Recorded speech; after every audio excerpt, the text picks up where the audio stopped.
The welcome on the district's website states one of its goals as, the Board of Education wants to be responsive to the needs of the people it represents.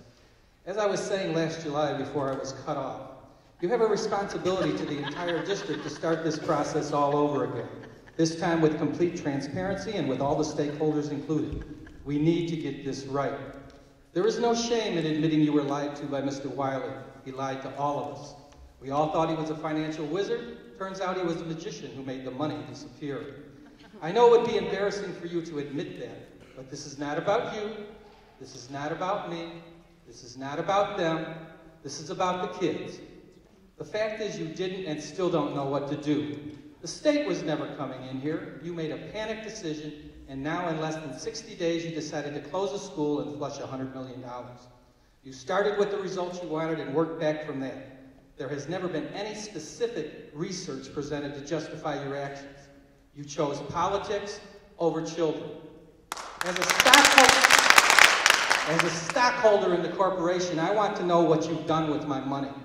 We all want to know. Yes. You made a mess of the finances. You're the cause. You signed off on it. Now take responsibility for it. In my 30 years of education, I have never seen financial records like these. Misappropriations, ambiguities, and generalities. The Del Close School of Accounting. In short, we have neither the time nor the tolerance for any more inexactitudes. Do any of you board members disagree that this decision was made too quickly and without all the facts? That this decision was both arbitrary and capricious? Raise your hand or speak up if you disagree with that statement. You're all elected officials, duty-bound and sworn to uphold the responsibilities of the office. But the fiscal mismanagement that's been happening here, you have two choices. Either you've been negligent or complicit. Pick your poison. But you already know which, and you will have to live with it. It will be your legacy. What I do know is that you can't keep drinking champagne with a beer pocketbook. You knew this was coming over 5 years ago, and yet continue to make bad decisions that have cost us millions. Shuttering a building and continuing the same financial practices will not solve your problems.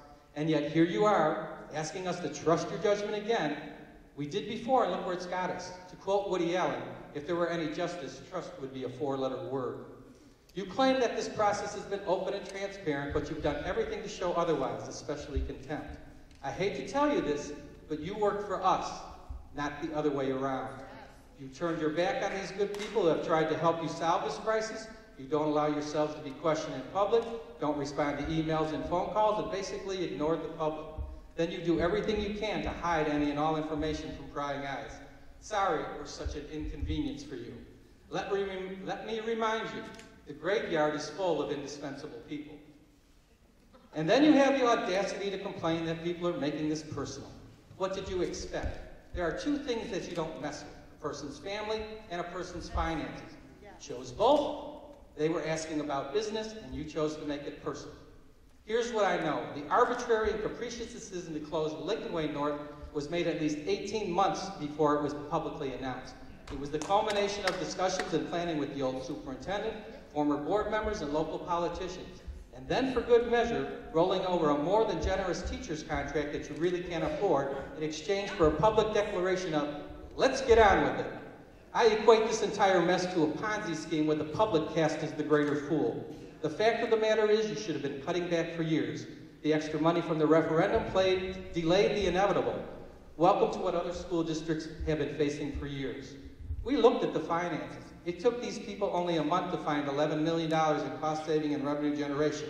It took me 30 minutes to figure out that if you had held the line on expenses and cut $1 million out of your budget each of the past 5 years, you have $17 million in the bank right now. My question is, do you run your personal finances like this?